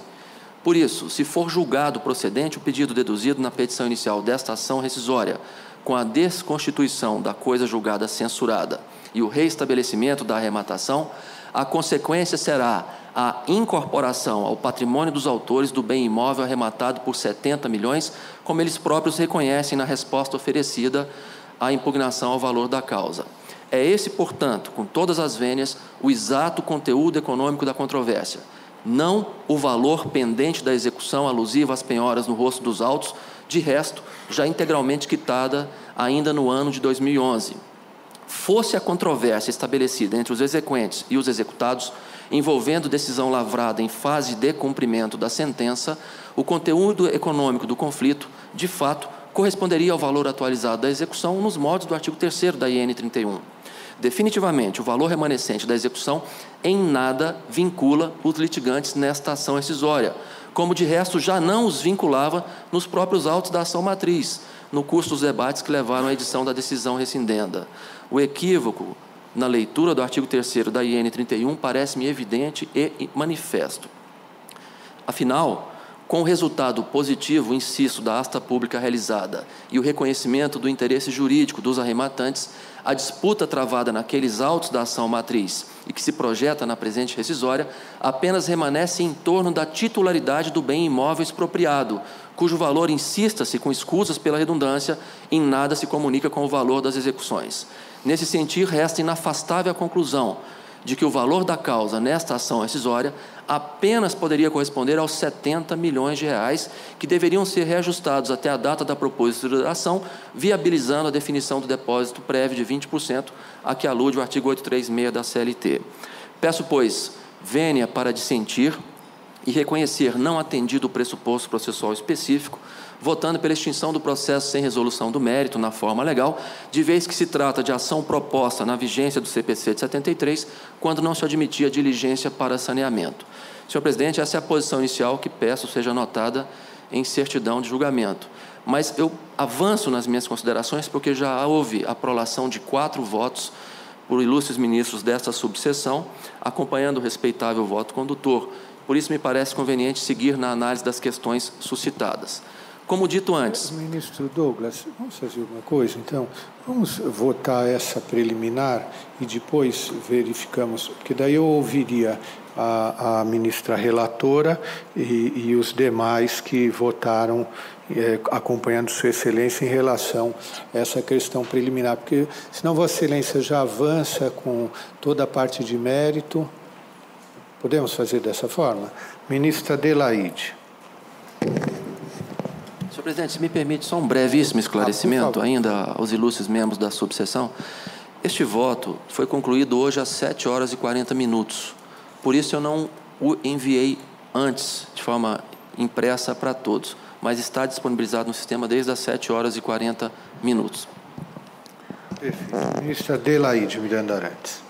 Senhor presidente, eu entendo as razões do ministro Douglas com relação a não ter enviado o voto, porque esse período é um período muito corrido, né? Ele disponibilizou 7h40 e eu só cheguei aqui às 9 para a sessão, né? Eu vou pedir vista em mesa, porque esse processo eu já adiei mais de uma vez, os advogados, principalmente o doutor Malê, ele vem de São Paulo para acompanhar. Eu vou tentar resolver com a vista em mesa. Então, eu vou pedir vista em mesa. Senhor presidente? Sim. A minha vista em mesa, eu posso... Pode. Retorno à vista em mesa concedida à excelentíssima senhora ministra Adelaide Miranda Arantes, processo RO 19, dígito 39, de 2014. Então, com a palavra, ministra Adelaide Miranda Arantes. Senhor presidente, eu não havia analisado sobre esse aspecto, agora levantado no voto vista do ministro Douglas. Eu vou, com relação à preliminar, eu vou acolher a preliminar de extinção do processo pelos mesmos fundamentos do voto do vistor. Não. Perfeito. Então, quem abriu a divergência foi o ministro Vieira de Mello Filho. Com a palavra, Sua Excelência. Senhor presidente. Sobre a preliminar. Como o ministro Douglas bem salientara, a questão foi trazida à baila agora no voto pela manhã. Eu olhei rapidamente o voto, até já manifestei, Sua Excelência, que talvez não o acompanhe. Acho que a categoria relativa à fixação está prevista na instrução 3, corresponde ao valor da execução e, sobretudo, vincula-se para efeito, inclusive, do executado e não do arrematante, porque é incidente de execução, mas eu vou fazer uma análise mais acuidosa da jurisprudência e penso que a jurisprudência nossa é no mesmo sentido que originalmente a eminente relatora colocava, mas eu quero examinar os judiciosos argumentos de Sua Excelência, que eu sempre faço com muito cuidado. Por isso que peço vista, então, regimental e trago no dia 19, que é a sessão que trarei os outros processos, e com isso se agrega e decide tudo, os advogados já ficam cientes, não precisam ficar retornando. Na primeira semana é muito próxima, a segunda é o Carnaval, a terceira é 19, tem o processo 373 do ministro Emanuel, tem um outro processo e esse aqui resolveremos lá. Perfeito. Eu vou pedir vênia a Vossa Excelência para adiantar o voto quanto a preliminar, não quanto ao mérito, porque não sei se estarei aqui presidindo no momento em que for trazida a matéria. Também recebi os advogados de ambas as partes, recebi os memoriais de todos de ambas as partes, e realmente me chamou a atenção, com o voto do ministro Douglas Alencar Rodrigues, esse fato singelo. A ação rescisória foi ajuizada antes do novo CPC. Tomou como base de cálculo do depósito para a ação rescisória o valor da execução. O valor da execução. O que eu reparei nesse processo concreto? O que me chamou mais atenção? Vendo até, fazendo uma leitura a partir do mérito, indo para a questão preliminar. Toda a discussão, principalmente no mérito, não foram observados as normas legais, especialmente a tempestividade da remissão. Então, foi feita a remissão? Foi. O que está se discutindo foi feita a tempo e modo? Segundo o que está sendo acolhido na ação rescisória, não foi feito a tempo e modo. Então, mesmo tenham feito o depósito dos 13 milhões, não poderia ser recuperado o imóvel. Pois bem, o que me chamou a atenção pelos documentos recebidos? O imóvel teria valor de mercado de 310 milhões. Valor de mercado, 310 milhões. Quanto que foi a avaliação judicial? 140 milhões. Quanto que foi o depósito feito para a arrematação? 70 milhões. Então, foi arrematado no leilão por 70 milhões. O que está em discussão agora, nesse agravo de petição que gerou, através dos embargos declaratórios, gerou a presente ação rescisória? O que está em jogo não é a discussão absolutamente mais entre exequente e executado. Não há mais essa discussão entre exequente e executado. A discussão toda nesse processo é entre arrematante e executado. Qual é o bem da vida que está em discussão? Um imóvel.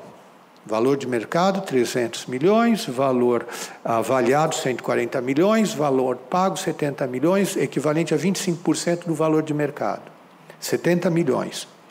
A ação rescisória vem usando como base de cálculo uma discussão do passado, uma discussão que está entre executado e exequente. E que, como muito bem foi colocado pelo ministro Douglas, se a ação rescisória é julgada procedente, qual é o ganho, qual o bem da causa, qual o valor agregado ao arrematante? É o valor do imóvel. É o valor do imóvel. Não é o valor da execução. Não é absolutamente o valor da execução. É o valor do imóvel. Portanto, se o bem da vida que está em disputa, segundo o CPC, é este, podemos até discutir 140 milhões, 70 milhões, na pior das hipóteses, 70 milhões à base de cálculo, mas nunca 13 milhões. Portanto, aqui nós temos que reconhecer que, de acordo com a lei, como com a justiça, teria que ser o bem da vida que está em discussão, que é o prédio, é o imóvel. Portanto, nesse caso, entendo, como estamos no regime anterior ao novo Código, não há nem possibilidade de dizer se abra prazo para a implementação do depósito com base de 70 milhões. E eu acho interessante, a mesma coisa dizem aqueles que sustentam no mérito que não há como salvar a remissão porque teria sido intempestiva. Aqui também não há como salvar a ação rescisória, porque no momento em que tinha que ser feito o depósito, até por cautela, se nós estamos discutindo o valor deste imóvel, por cautela vamos fazer o depósito maior. Porque se arriscarmos fazer o depósito menor, podemos perder aquilo que estava em discussão. Então, por essas razões, que por enquanto só ainda está com vista regimental o ministro Vieira de Mello Filho, mas eu estou seguindo nesse momento a relatora e o ministro Douglas nas suas razões. Então, fica com vista, não sei se mais alguém deseja adiantar, senão eu já passo a vista regimental para o ministro Vieira de Mello Filho, com notas taquigráficas à Sua Excelência. Também as peço, senhor presidente. Ministra Adelaide, também com notas taquigráficas a Vossa Excelência? Sim. Tá bom. Senhor presidente. Ministro se Vossa Excelência permite, eu consultaria a Secretaria se o Escritório de Advocacia João Pedro Ferraz dos Passos está patrocinando alguma das partes nesse processo? Eu não sei, tá. Então, eu pediria que se consignasse o meu impedimento, senhor presidente. Então, fica consignado o impedimento, ministro Lélio Bentes Correia. Mais alguma? Não. Então, fica com vista regimental, ministro Vieira de Mello Filho. Vamos ao próximo. Presidente, peço licença agora. Peço licença definitivamente. Tá bom, mas sempre será bem-vindo aqui. Vamos às vistas regimentais. Retorno de vista regimental, concedido ao excelentíssimo senhor ministro Douglas Alencar Rodrigues, processo RO 913, dígito 60, de 2016, em que é relator, excelentíssimo senhor ministro Alberto Bresciani, que votou no sentido de conhecer do recurso ordinário e no mérito dar-lhe provimento para conceder a segurança nos termos da fundamentação. Não participaram do início do julgamento, excelentíssimos senhores ministros Ives Gandra e Lélio Bentes Correia. E não participa deste julgamento, excelentíssimo senhor ministro Alexandre Agra Belmonte. Não houve sustentação. Então, com a palavra, ministro Douglas Vistor. Senhor presidente, o ministro Lélio já havia anunciado a questão jurídica debatida no presente feito, que envolve a possibilidade ou não da preservação de efeitos decorrentes de ordem judicial editada sob a vigência do CPC de 73, período em que a OJ 153 desta Corte reputava ilegal a apreensão de valores presentes em conta de salário ou destinada à percepção de proventos. O ministro Renato trouxe numa sessão a disciplina do artigo 462 do Código de Processo de 73, segundo a qual seria possível ao juiz conhecer de questões novas, supervenientes, para proceder à mais justa e efetiva composição do conflito. A tese que tenho defendido perante essa subseção envolve a possibilidade da preservação de efeitos do ato reputado ilegal, porque editado sob a vigência do Código 73, desde que esses atos tenham sido materializados, concretizados, já na vigência do CPC de 2015. E isso em razão, evidentemente, da alteração do cenário normativo que autoriza a penhora de valores presentes em conta salário, desde que respeitado o percentual de 50%. Mas o voto vista procura demonstrar que o ideal da segurança jurídica presente naquele postulado clássico do processo civil, da estabilidade objetiva da lide, não é absoluto, ou seja, há possibilidade de que nós conheçamos de questões novas, supervenientes, ocorridas na vigência do feito, mesmo após a superação da chamada fase postulatória. E aqui eu repriso no corpo do voto a regra do artigo 141 do CPC de 2015, que tinha idêntica disciplina no artigo 128 do Código de 73, e segundo a qual o juiz deve sempre decidir a lide nos limites em que são propostos, limites esses que são fixados com a petição inicial e com a contestação. Mas acrescento também que o próprio Código de Processo Civil, sensível a essa dinâmica dos fatos da vida, permite que o réu suscite questão nova depois da oferta da defesa, desde que relativas a direito ou fato superveniente. É o que se contém no artigo 342, inciso 1 do novo Código de Processo. Avanço também para lembrar o teor do artigo 493 do Código de 2015, que reprisa o artigo 462 do CPC de 73, que diz que se depois da propositura da ação algum fato constitutivo, modificativo ou extintivo do direito influir no julgamento do mérito, caberá ao juiz tomá-lo em consideração de ofício ou a requerimento da parte no momento de proferir a decisão. E também trago à colação o magistério da doutrina, que sinaliza no sentido de que fato superveniente de natureza constitutiva, modificativa e extintiva pode corresponder também à questão de direito. E nesse sentido, relembro a diretriz da súmula 394 desta Corte, que disciplina a aplicação do artigo 462 do CPC de 73, e transcrevo também vários precedentes do nosso tribunal, levando em consideração alterações havidas no cenário normativo que regulava esses casos julgados, alterações havidas após a propositura da ação, depois de suplantados os limites da lide, ou seja, durante o curso do feito. Devo dizer, por dever de lealdade e transparência, que o Superior Tribunal de Justiça não admite a incidência do artigo 462 do CPC de 73 ou do artigo 493 do CPC de 2015, por considerar necessário pré-questionamento para o enfrentamento das teses. Essa, porém, não é a compreensão que prevalece no âmbito desta Corte, expressa na súmula 394, que diz que em qualquer instância da Justiça do Trabalho é possível tomar-se em consideração fatos supervenientes.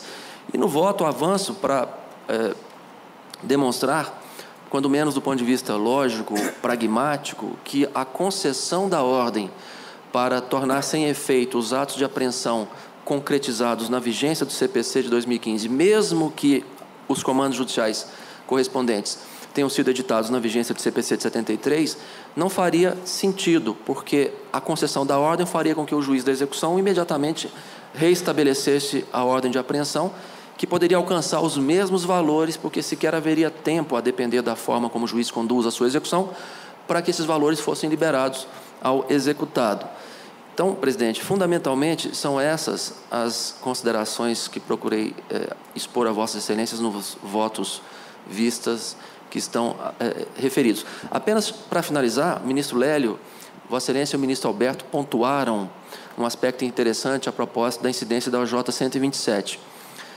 Disseram Vossas Excelências que admitir-se a autonomia de cada ato de apreensão de crédito seria mais ou menos conferir a esses atos autonomia, independentemente da ordem que os justificou, e isso poderia impactar a contagem do prazo decadencial do mandado de segurança. Mas, a meu sentir, me parece que não deva ser esta a leitura, porque a ordem é ilegal, mas essa ilegalidade foi cohonestada, foi ratificada pelo direito superveniente, de tal sorte que os efeitos do ato ilegal efetivados sob a vigência da lei nova terão sido ou teriam sido convalidados.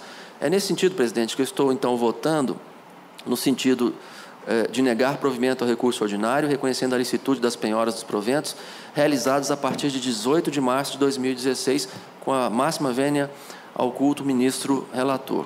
É o voto. O ministro Bresciani não está presente. O ministro Lélio estava acompanhando o ministro Bresciani, não? Sim, presidente. Tá. Se eu não me engano, o ministro Renato ainda tem vista regimental de um caso idêntico. Não sei se Sua Excelência trouxe no período que eu estava fora. Na verdade... Ministro Renato com a palavra. Pois não, senhor presidente. Na verdade, eu estava realmente com uma vista, mas como o ministro Douglas que estava inaugurando a divergência, eu aguardei a vista de Sua Excelência para poder, então, votar nos meus processos. Mas Vossa Excelência está em condições de votar, não? Eu estou. Tá. Então, senhor presidente... Então, a seguir ao ministro Douglas, a ministra Adelaide. Senhor presidente, o ministro Breno vota. Eu quero só adiantar aqui que eu vou pedir vista desses dois processos, porque a minha tese, ela comungo aqui do entendimento do ministro Douglas, mas eu entendo que há que se fazer uma distinção aí da ordem e da penhora feita. Então, como eu estou elaborando um outro voto exatamente com relação a essa matéria, então eu prefiro trazer tudo agora, junto. Então, ministra Adelaide, nem toma o voto de Vossa Excelência e aguardamos a vista do ministro Breno em relação aos dois processos. Qual que é o outro? Então, fica com vista regimental o ministro Breno. Qual que é o outro processo? O outro é o 1152, que também é vista aqui. Então, pode apregoar. Se convalida ou não. Retorno de vista regimental concedido ao excelentíssimo senhor ministro Douglas Alencar Rodrigues, processo RO 1152 de 64, em que relator o excelentíssimo senhor ministro Alberto Bresciani. Então, também o ministro Douglas abre a divergência e fica com vista regimental o ministro Breno Medeiros. Mais alguma vista em condições? Tá bom. Tá bom. Um retorno de vista regimental concedido ao excelentíssimo senhor ministro Douglas Alencar Rodrigues, processo 10.614, dígito 82 de 2016, em que é relatora a excelentíssima senhora ministra Maria Helena Malma, que votou no sentido de negar provimento ao recurso ordinário. Não participaram do início do julgamento excelentíssimos senhores ministros Emanuel Pereira, Renato de Lacerda Paiva, Adelaide Miranda Arantes, Alexandre Agra Belmonte. Impedido, excelentíssimo senhor ministro Breno Medeiros. Então, com a palavra, o ministro Douglas Vistor. Senhor presidente, esse caso, eu fiz enviar a Vossas Excelências o voto escrito e, se não houver oposição, eu me limitaria a enunciar a minha conclusão e solicitar a juntada de voto convergente, embora com divergência, com fundamentação divergente ou diversa daquela encampada pela eminente ministra relatora. O meu voto, então, senhor presidente, com a vênia ao ministro Renato, é no sentido de acompanhar a solução da eminente relatora por fundamentos diversos, negando provimento ao recurso ordinário. Perfeito. Então está acompanhado com fundamento diverso. Pergunta senhor presidente, um instante, parece que eu abri aqui a tela errada. O voto é errado, perdoe.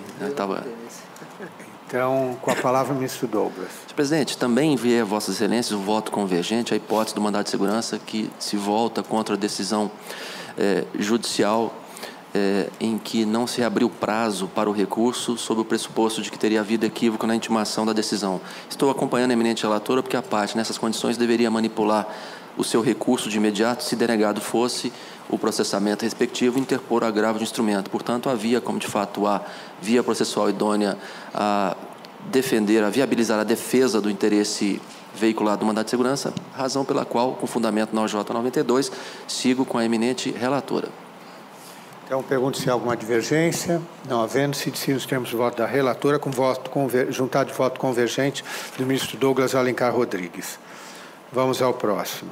Retorno de vista regimental concedido ao excelentíssimo senhor ministro Douglas Alencar Rodrigues, processo 1.003.242, dígito 12 de 2012, em que relatora a excelentíssima senhora ministra Maria Helena Malma, que votou no sentido de negar provimento ao recurso ordinário. O excelentíssimo senhor ministro Renato de Lacerda Paiva votou no sentido de dar provimento ao recurso ordinário para cassar a liminar deferida na reclamação trabalhista que determinou a reintegração do reclamante e o restabelecimento do plano de saúde. Não participou do início do julgamento, excelentíssimo senhor ministro Ives Gandra. Não houve sustentação. Então, com a palavra, o ministro Douglas Vistor. Senhor presidente, este agora sim é o caso que eu havia anteriormente enunciado, E me louvando em vários precedentes e por ter já enviado um voto visto a Vossas Excelências, eu estou acompanhando a eminente relatora, a conclusão de Sua Excelência, com a vênia do ministro Renato. E a minha fundamentação é divergente, por isso peço para juntar o voto. Perfeito. Ministro Renato, deseja fazer uso da palavra?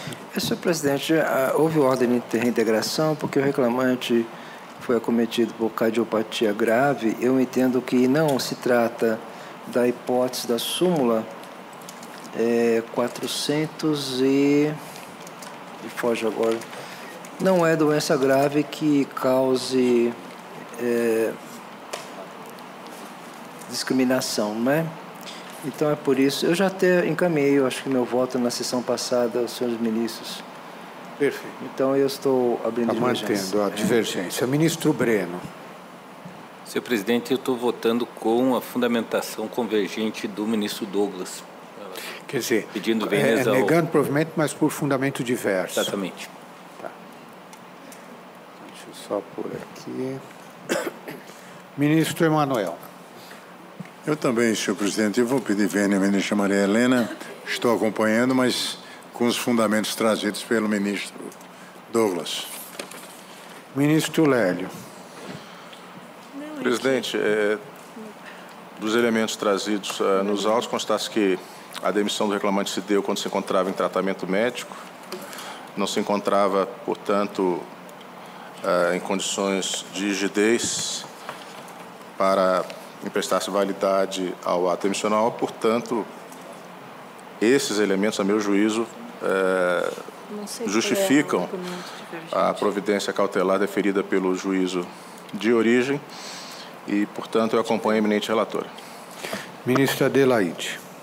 Senhor presidente, pelos mesmos fundamentos, eu também acompanho a juíza relatora, a ministra relatora, perdão. Ministro Alexandre.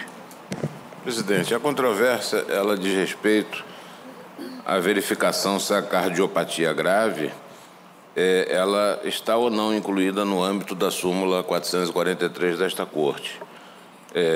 E há precedentes nesse sentido, inclusive desta subseção no RO 78641 de 2016, de lavra do ministro Douglas. E eventual descaracterização da enfermidade, me parece, diante de todos os fatos que foram trazidos aqui, é providência que reclama um exame aprofundado da controvérsia, mas nos autos da ação originária. Eu não vejo como, a esta altura, e neste expediente aqui, discutirmos esse tipo de situação. Então, pedindo vênia à divergência, eu acompanho o voto da douta relatora e com os acréscimos trazidos pelo ministro Douglas, ou seja, o voto da relatora e com os acréscimos do ministro Douglas. Eu vou pedir vênia à relatora, vou acompanhar a divergência, até por não deixar o ministro Renato isolado, mas principalmente porque acho que nós estamos ampliando aquilo que já foi uma exceção e acabamos incluindo outras hipóteses que não estavam no verbete. Então, proclamo que, por maioria de votos, vencidos os ministros Renato de Lacerda Paiva e Ives Gander, se decidiu nos termos do voto da relatora, com divergência de fundamentação dos ministros Douglas, Breno, Emanuel e Alexandre Agra Belmonte. Junta voto, então, convergente, ministro Douglas, e voto divergente, ministro Renato, ao qual eu vou aderir. Vamos a... Tem mais alguma? Recebi a triste notícia que não temos nenhum processo mais para julgar nesta manhã. Então, encerramos a última sessão da SDI 2 do Tribunal Superior do Trabalho neste ano de 2018. Portanto, eu desejo a todos um santo Natal, um fantástico 2018, agradecendo a todos, ministros, ministras, Ministério Público, servidores, servidoras, porque se esse ano foi um ano muito produtivo, muito salutar, foi graças ao empenho de todos e cada um. Agradecemos também os nossos gabinetes por todo o apoio que nos deram nesse trabalho. Então, fica aqui agradecimento a Deus e a todos os que participaram dessa sessão. Muito obrigado. Declaro encerrada.